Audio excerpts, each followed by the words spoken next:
नमोस्तुते। ओम नमः सिद्धेभ्यः। ओम नमः सिद्धेभ्यः। ओम नमः सिद्धेभ्यः। यदर्चा भावेन प्रमुदित मनः दरे दुर्यः क्षणादासित स्वर्गी गुणगण समर्थ सुखनिधि लभन्ते तद्भक्त्या शिव सुख समाजं किमु तदा महावीर स्वामी महावीर स्वामी महावीर स्वामी गुरुवः पंचनो नित्यं ज्ञान दर्शने नाहिका चारित्रनं गंभीरा मोक्ष मार्गोपदेशका। पंच परमेष्टि भगवान की, एक राधिनाथ भगवान की, अंतिम शासनपति भगवान महावीर स्वामी की, आचार्य श्री कुंद कुंद भगवंत की, आचार्य श्री विमल सागर जी महाराज की, आचार्य गुरुदेव सनमती सागर जी महाराज की, 3,9 करोड़ मुनि राजों की, द्वादशांग जिनवानी माता की, बोले परम पूज्य आचार्य सुंदर सागर जी महामुनि राज की जय करा गुरुदेव का, जय करा गुरुदेव का, जय करा गुरुदेव का। भव्य आत्माओं, अंतिम तीर्थेश भगवान महावीर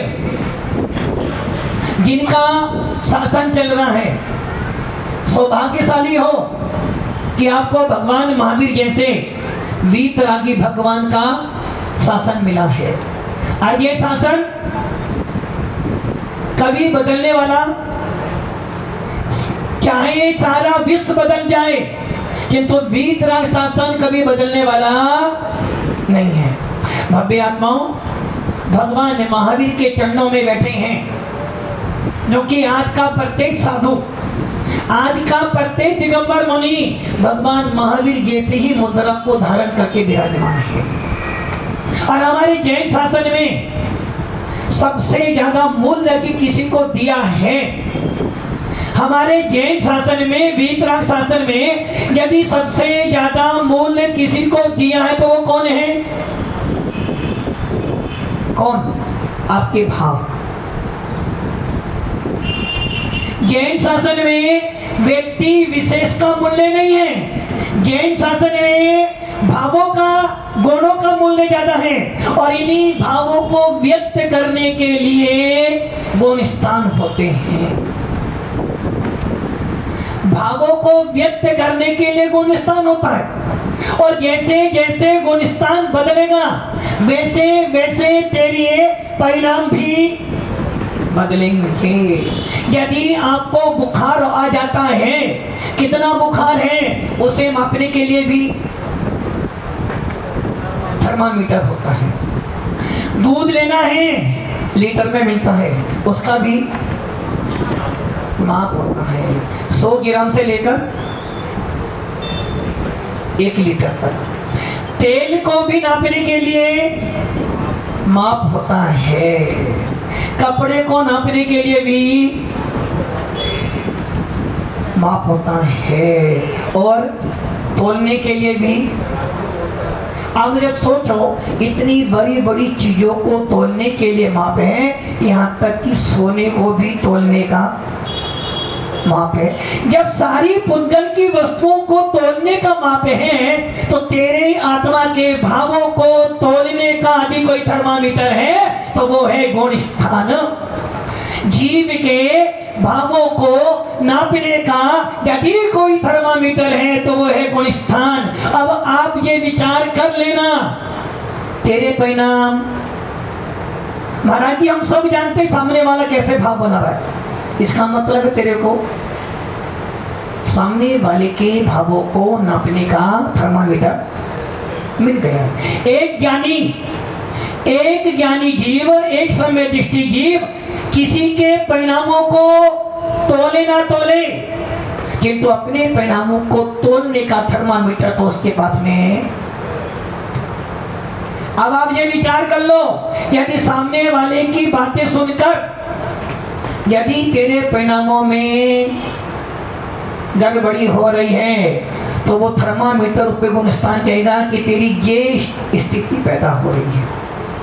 इसलिए गुणस्थान समझने का मतलब प्रयोजन क्या है? अपने भावों को निर्मल करना। और जब जब तेरे परिणाम निर्मल होंगे तेरा कोई ना कोई तो गुणस्थान होगा। ऊपर भी जा सकते और नीचे भी। जैसे जैसे ऊपर जाओगे वैसे वैसे परिणाम उज्जवल बनेंगे। जैसे जैसे नीचे जाओगे परिणाम खराब बनेंगे। परिणामों को अच्छा करना, परिणामों को खराब करना, ये सब किसके हाथ में है? थर्मामीटर के हाथ में।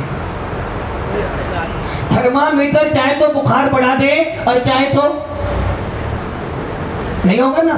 जिस प्रकार थर्मामीटर बुखार बढ़ाता कम बढ़ाता नहीं है, वैसे ही थर्मामीटर तो बस जैसा तुम्हारा शरीर बोलता है वैसा दिखाता है।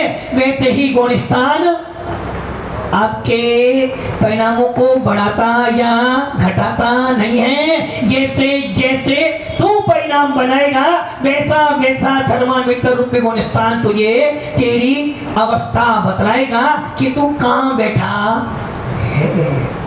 भव्य आत्माओं, एक मुमुक्षु जो होता है भगवान को पूजा करने जाता है। जो मुमुक्षु है वो कहां जाता है? भगवान को पूजने के लिए जाता है। भगवान की पूजा करने के लिए जाता है। और जब भगवान की पूजा करता है तो उसके मन में ये भाव आते हैं कि हे भगवान, आप पूज्य हो, आप पूज्य हो और मेरी पूजा से ही आप पूज्य बने हो। सही है ना?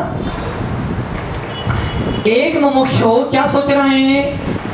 हे मुमुक्षु, आपने क्या सोचा? भगवान की मैं पूजा कर रहा हूं इसलिए भगवान पूज्य हैं? नहीं, बल्कि स्वयं पूज्यों के पाद मूल में जाकर उनकी पूजा इसलिए करता है कि इनकी पूजा करके मैं पूज्य बन जाऊं। यदि संदीप भैया मन में ये भाव आ जाए, यदि मैं न हूं, यदि मैं यहां से चला जाऊं तो भगवान की पूजा कौन करेगा? मेरे बिना तो भगवान की पूजा नहीं होगी, क्योंकि मेरी पूजा से भगवान पूज्य है ना। यदि मैं सुभाषनाथ मंदिर में नहीं जाऊं तो भगवान नहीं है।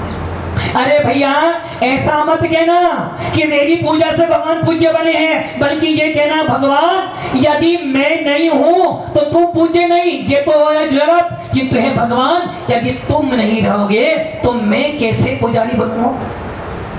यदि भगवान नहीं होंगे तो मैं पुजारी कैसे बनूंगा? इसलिए भगवान, मेरी पूजा से आप पूज्य नहीं हो, बल्कि आप तो स्वयं पूज्य हो। और आपके सानिध्य में आने वाला जो भी भव्य जीव आपके सानिध्य में आएगा तो आपकी जो पूजा करता है स्वयं को पूज्य बनाने के लिए पूजा करता है, ना कि आपकी पूजा से आप पूज्य बनोगे। क्योंकि आप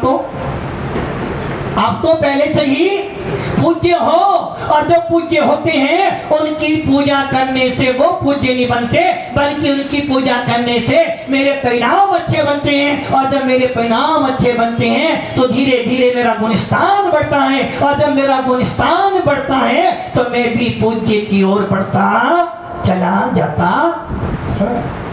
भव्य आत्माओं, स्वामी और सेवक, आप कौन हो? सेवक। हम कौन हैं? स्वामी। हम स्वामी हैं, आप सेवक हो। एक सेवक जब स्वामी के पास जाता है तो उसकी भाषा बदल जाती है। जब एक भक्त भगवान के पास जाता तो उसकी भाषा बदल जाती है। उनकी भाषा जो होती है आपके जीवन का परिचय देती है।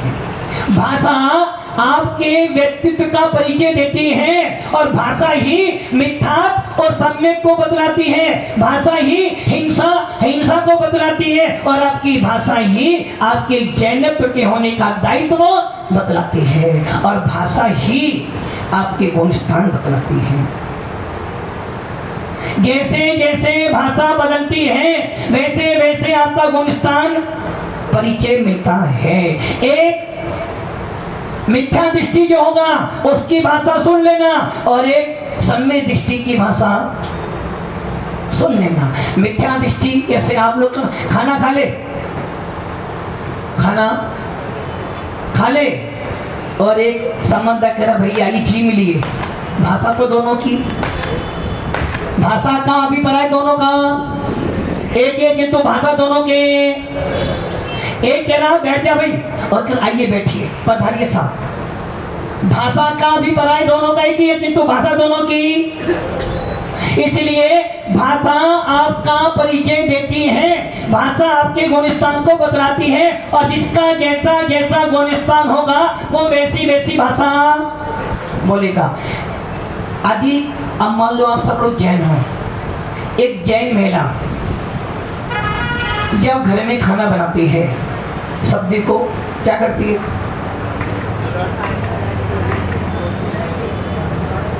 मैं सब्जी काट रही हूँ, यदि वो ये बोलती है तो उसकी भाषा हिंसा का प्रतीक हो रही है। क्या बोलती है? मैं सब्जी सुधार रही हूँ, मैं सब्जी बना रही हूँ। एक जैन व्यक्ति दीपक बुझाता नहीं, दीपक बढ़ाता है। दीपक जलाता नहीं, दीपक बढ़ाता है। भव्य आत्माओं, भाषा आपके व्यक्तित्व का परिचय देती है। गुण स्थान जैसे जैसे बदलेगा तुम्हारी भाषा बदलती चली जाएगी और जैसे जैसे भाषा बदलेगी आपका व्यक्तित्व बदलता चला जाएगा। भाषा धर्म नहीं है आपकी। आप किस धर्म से कैसे मानने हैं? शुभम भैया किस धर्म से? जैन धर्म से। कैसे मालूम पड़ेगा? आपकी भाषा से। आपकी भाषा से आपके क्योंकि भाषा जो होती है धर्म को अभिव्यक्त करती है। भाषा धर्म को बतलाती है किस धर्म का है। जैन व्यक्ति जो होगा उसकी भाषा में परिवर्तन निश्चित होगा और जो व्यक्ति भगवान को नहीं मानता उसकी भाषा में। इसलिए मुमुक्षुओं की भाषा में मोक्ष मार्ग टपकना चाहिए, सम्य दृष्टि की भाषा में धर्म टपकना चाहिए और यदि आप ज्ञानी हो कि आपकी भाषा में ज्ञान दिखना चाहिए। अज्ञानी व्यक्ति जो होगा उस अज्ञानी व्यक्ति की भाषा देखकर समझ जाओगे कि व्यक्ति अज्ञानी है, क्योंकि भाषा बोलती है। और ये ध्यान रखना, भाषा को सुधारना चाहते हो तो अपने अपने गुण स्थान को सुधारना शुरू कर दो। और गुण स्थान कैसे सुधरेगा? ऊपर बैठने से, नीचे बैठने से, मंदिर में जाने से, दुकान पे जाने से, कपड़े बदलने से नहीं बदलेगा। मतलब कि भेष बदलने से गुण स्थान नहीं बदलता।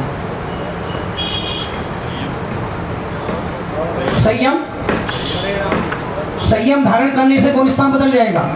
अरे भैया संयम धारण करने से भी गुण स्थान बदल जाए जरूरी। जब तक तेरे भाव बढ़िया नहीं होंगे तेरा गुण स्थान बदलने वाला नहीं है। इसलिए जैन शासन के मर्मज्ञ आचार्य भगवंत आचार्य नेमिचंद सिद्धांत चक्रवर्ती जी ने जीव कांड में पूरा का पूरा गुण स्थान दिखाए। आचार्य भगवंत पुष्पदंत भूतबली आचार्य भगवंत वीरसेन स्वामी ने धवला पुस्तक में पूरा का पूरा गुण स्थान, धवला पुस्तक 2 में पूरा का पूरा गुण स्थान उतारा है। और भव्य आत्माओं, गुण स्थान समझ लोगे ना, आप बोलते ना भावलिंग, दवलिंगी, भावलिंगी, दवलिंगी, ये सब गुण स्थान तो बताएगा। इसलिए तो कहते हैं भैया भाव सुधार ले। भाव सुधर जाएंगे तो भव सुधर जाएगा और भाव बिगड़ गए तो संसार बढ़ जाएगा। परिणामों को सुधारना बहुत कठिन काम है, और इसलिए वीतराग शासन बार बार कहता है कि भैया कुछ कर ना कर, दो शब्द प्रेम के तो। अरे किसी को कुछ मत दे, कम से कम दो शब्द प्रेम के तो।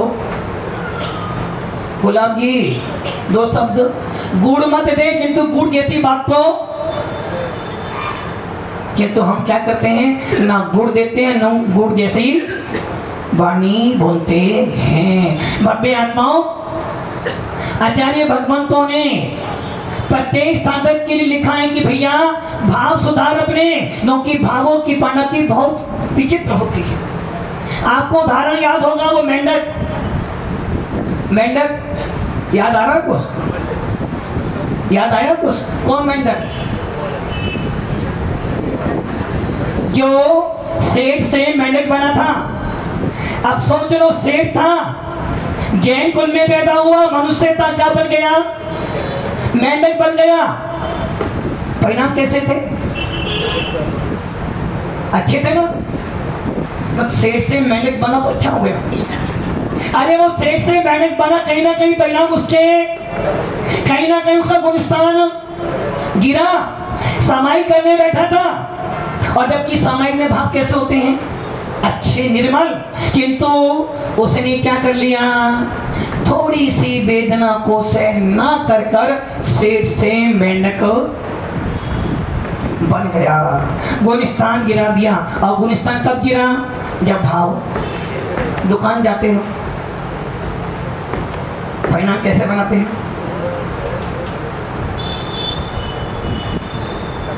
मायाकारी करते हो तो परिणाम अधिक खराब है, तो गुलिस्तान नीचे। और मंदिर में आए, परिणाम अच्छे बनाए तो गुलिस्तान। अरे भैया तेरा गुलिस्तान कोई देने वाला नहीं। यदि तीर्थंकर भी आ जाए तो तेरा गुलिस्तान बदल नहीं सकते। यदि तू चाहे तो अपना गुलिस्तान बदल सकता। बार बार कहता ना महाराज जी आपकी कृपा से सारा काम हो गया। अरे भैया भगवान की कृपा से काम नहीं हो रहा है, जो भी काम होगा तेरे परिणामों की कृपा से ही होगा। फिर भी महाराज का नाम लेते हो, फिर भी क्यों लेते? क्योंकि हमें पता है यदि मेरे परिणाम अच्छे बनेंगे तो भगवान की देशना सुनकर ही बनेंगे। यदि मेरे परिणामों में निर्मलता आएगी तो मुनि राजों की देशना सुनकर ही होगी। और यदि मेरे जीवन में परिवर्तन आएगा तो पंच परमेष्टि के सानिध्य में बैठकर ही हो सकता। काम कौन करेगा? काम कौन करेगा? ताकि गिरे मैं तो काम नहीं करूंगा। काम कौन करेगा? मैं तो काम करूँगा ही नहीं, क्योंकि मैं तो मैं नहीं करा, वही करे। बोलते हैं मैं तो कौन हूँ? अध्यक्ष हूँ। मैं तो काम करवाऊंगा, करूँगा नहीं। मैं तो काम करूँगा नहीं, क्योंकि मैं कौन हूँ? अध्यक्ष हूँ। किंतु भगवान महावीर कह रहे हैं तू अध्यक्ष बन, काम करवा, किंतु ये ध्यान रखना तेरे परिणामों को तो बनाने वाला कोई भी, भले तू अध्यक्ष बन, भगवान बन जा। जब भी भगवान बनेगा तो अपने परिणामों के सुधारने से ही बनेगा। जो सेवा करेगा वो ही मेवा। इसलिए भाव किसे सुधारने हैं? महाराज जी आपके पास आने से मेरे को कसाई बढ़ गई। महाराज जी ने मुझे ऐसा बोला, मेरे परिणाम खराब हो गए। महाराज जी ने परिणाम खराब कर दिए। महाराज जी ने परिणाम खराब किए। और जब तेरे को 10 लाख का लाभ हुआ, जब तूने क्या बोला? महाराज वो तो मैंने कहा, मैंने आपने क्या किया था? मतलब कि मेरे परिणाम महाराज जी जब से ये आए ना, ये जब से ये आए हैं, कौन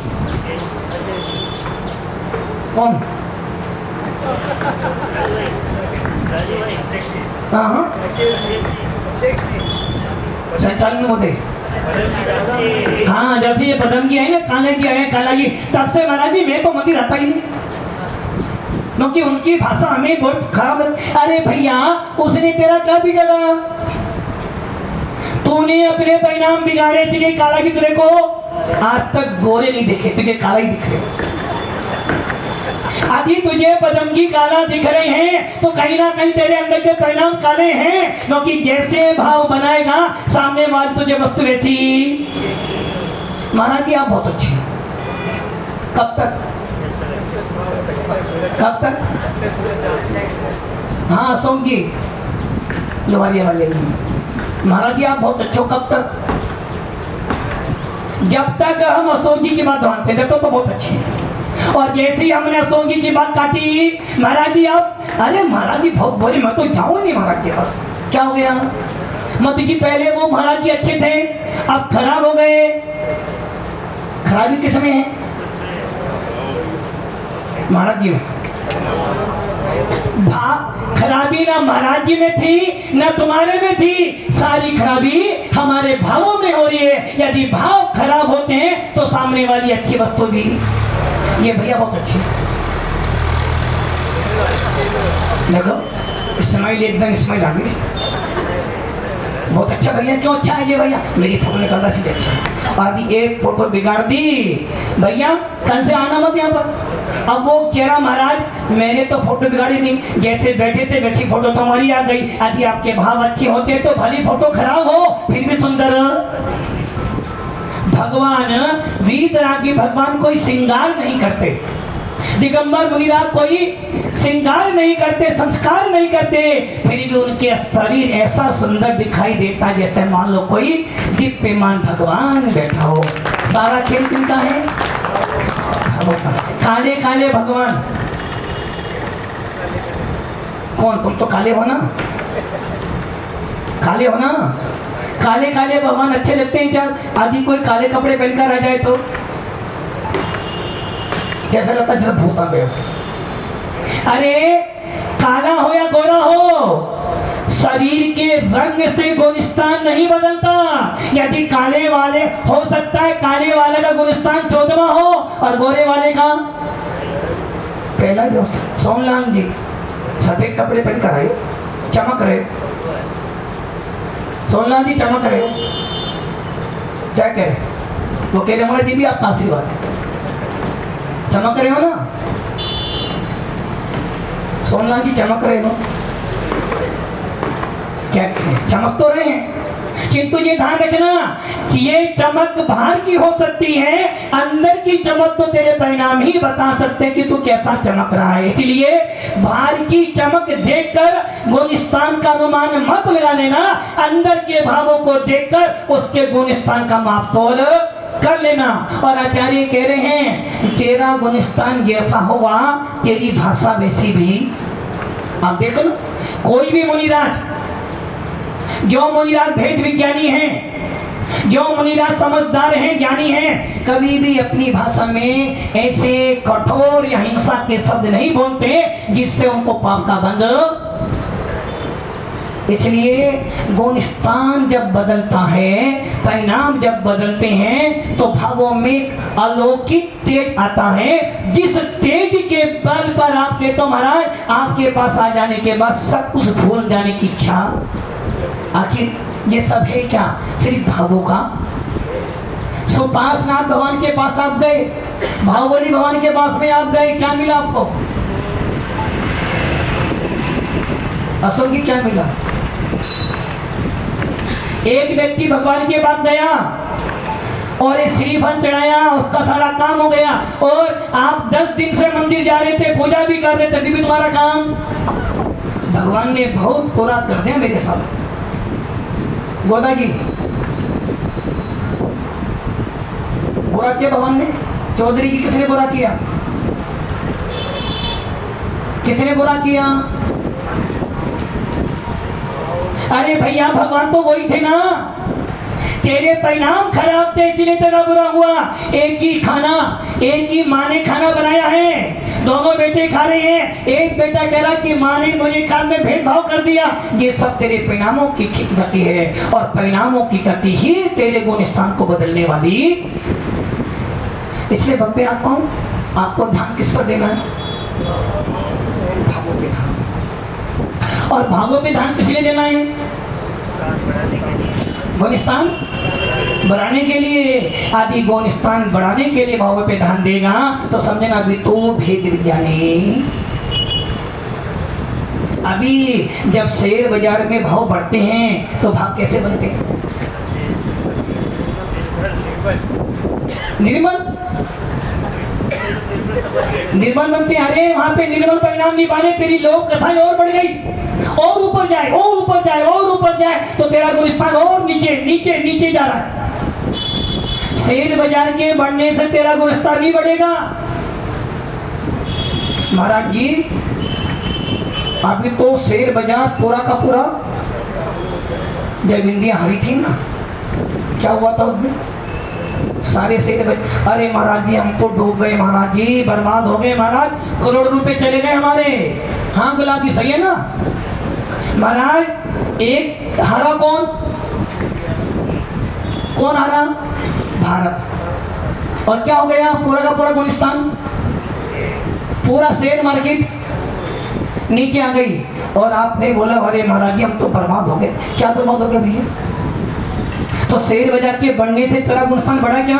और जब बढ़ रहा था ना महाराज जी आप तो बहुत ऊंचा गया मार्केट, और बढ़ा और बढ़ा और बढ़ा और बढ़े और बढ़े करते करते तूने क्या कर लिया? तूने परिणाम अच्छे नहीं बनाए, तूने बंदी कसाई बढ़ाई, लोक कसाई बढ़ाई, और जैसे जैसे लोक कसाई बढ़ती जा रही है बढ़ती जा रही है बढ़ती जा रही है, तेरा गुलिस्तान 14वां पहला हो रहा, पहला उनकी लोक कसाई बढ़ रही है तेरी। इसलिए ये ध्यान रखना, मौसम के बदलने से गुलिस्तान नहीं बदलेगा, घर के बदलने से गुलिस्तान नहीं बदलेगा, कपड़ों के बदलने से गुलिस्तान नहीं बदलेगा, और मकान बदलने से गुलिस्तान, शरीर के बदलने से तो नहीं बदलेगा। शरीर के बदलने से भी गुलिस्तान बदलने वाला, गुलिस्तान जब भी बदलेगा तेरे परिणामों से बदलेगा। इसलिए ताली जब बजाओ जब लगे कि हाँ जो महाराज कह रहे हैं वैसा मैं चलूं। अभी महाराज ने बात बोली थी संसार बुरा है। कौन कौन के बात मानता संसार बुरा? संसार अच्छा है? संसार अच्छा है क्या? राकेश जी को तो संसार ही अच्छा दिखना है। उन्हें पता मैं और मेरी पत्नी, तीजा कोई चाहिए ही नहीं, मैं और मेरी फैमिली, चौथा कोई नहीं चाहिए। मैं और वो कह रहा भी कहीं मेरी पत्नी बस, मतलब कि उनको चिंता किसी की नहीं है, उन्हें चिंता किसकी है? मैं और मेरी फैमिली, और उसमें मेरी पत्नी बस। भव्य आत्माओं ये ध्यान रखना। क्या कह रहा था? संसार बुरा है। भैया कह रहे संसार बुरा। गुलाब जी जागो, यदि अभी सो जाओगे तो घर में जागते रहोगे, और यदि यहाँ जाग जाओगे तो घर में हमेशा सोते रहोगे। जो धर्म में जागता है वो घर में सोता रहता है, अर्थात वो कभी घर के लड़ाइयों में जो होना है सो जो है सो, और जो धर्म में सोता है वो घर में जागता क्या करता है? जागता है। भगवान ने ऐसा करा, बेटा ऐसा करता, पोता ऐसा, दिन भर मैं बोलता रहता। जब मैं बोलता है तो गुलिस्तान तो डाउन होगा। और जो धर्म में आकर जो अपने भावों को लगाता है, निश्चित है पूरे दिन भर अपने परिणामों को तोलता रहता। इसलिए भव्य आत्माओं गुलिस्तान समझ लेना। यदि आपने पहले 4 गुलिस्तान समझ ली, कितने? ज्यादा नहीं, 19। और 4 छोड़ो, आप पहला समझ लो बस। कौन सा? पहला ही समझ लो। यदि पहला गुलिस्तान समझ लिया ना तो आपकी लाइफ पूरी बदल जाएगी।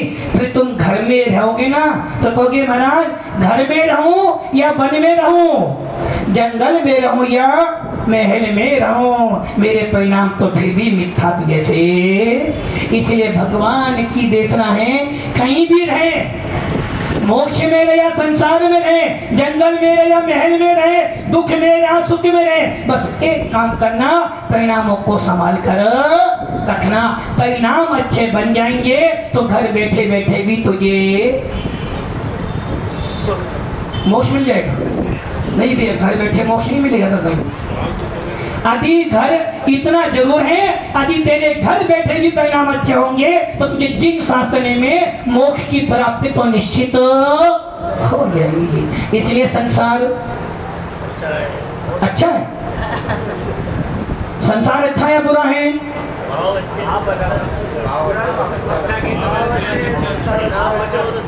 मैं बता दूं? तुम बता दे भैया, पत्नी अच्छी है ना? अब बोल, बुरी है बोल, वहीं बैठी पीछे। पत्नी बुरी अच्छी है? नहीं लोकी भैया देखो, पत्नी का बहुत मुझे नहीं, मैंने थे कि शादी करेंगे। पत्नी अच्छी है बुरी है? अच्छी है, बहुत अच्छी है। बहुत अच्छी नहीं है, अच्छी है बस, बहुत अच्छी तो नहीं ना? अच्छी है, बहुत अच्छी है। वो कह रहा यहाँ नहीं बताऊँ, मतलब कि वो कह रहा पत्नी अच्छी है तो नहीं, बहुत अच्छी नहीं है। सामने वाले की बहुत अच्छी है। अरे भैया, पत्नी अच्छी हो ना हो, तेरे भाव अच्छे होने चाहिए। यदि तेरे भाव अच्छे हैं तो तुझे अपनी पत्नी बहुत अच्छी दिखेगी, और जब परिणाम खराब होते हैं तो सामने वाले की पत्नी कितनी भी सुंदर हो भी खराब लगती है। इसलिए सारा डिपेंड आपके भावों पर निर्भर करता है, और भावों का माप तो कौन करेगा? गुण स्थान। क्योंकि गुण स्थान है तो तेरे परिणाम अच्छे बन सकते हैं, खराब बन सकते हैं। जैसे जैसे बुखार बढ़ता है तो थर्मामीटर अपना अपना पॉइंट बढ़ाता है, जैसे कम होगा वैसे नीचे हो जाएगा, जैसे बड़ा ऊपर जाएगा। वैसे ही गुण स्थान ना तीर्थंकर बढ़ा सकते हैं, ना मुनिराज बढ़ा सकते हैं, ना धन दौलत बढ़ा सकती है। यदि गुण स्थान कोई बढ़ा सकता है तो स्वयं तेरे परिणाम बढ़ा सकते हैं, घटा सकते हैं। इसलिए जीवन में कुछ करो ना करो, भावों को संभाल कर रखो। भाव यदि अच्छे बन जाएंगे तो घर बैठे भी गंगा मिल जाएगी, और यदि भाव खराब हो गए तो दुनिया में घूमते चले जाना, फिर भी तुझे कुछ मिलने वाला नहीं। इसलिए परिणामों को तोलने का थर्मामीटर है गुण स्थान। ओम नमः